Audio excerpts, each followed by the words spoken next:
Dit is een wolverende omheining in de zin van dat een wolf hier niet onder, niet door en niet over kan. En hier staat ongeveer 8000 volt op.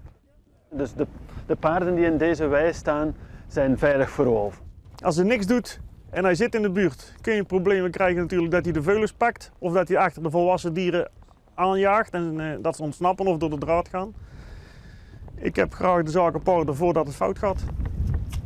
Tot nu toe is er in Vlaanderen, op de 5 jaar dat er hier nu wolven zijn, geen enkel schadegeval geweest binnen een goed wolverende omheining. Skiep met 1 keer in de 2 weken eigenlijk wel verwijderd worden midden in de zomer, vanwege de infectiedruk maar wierps.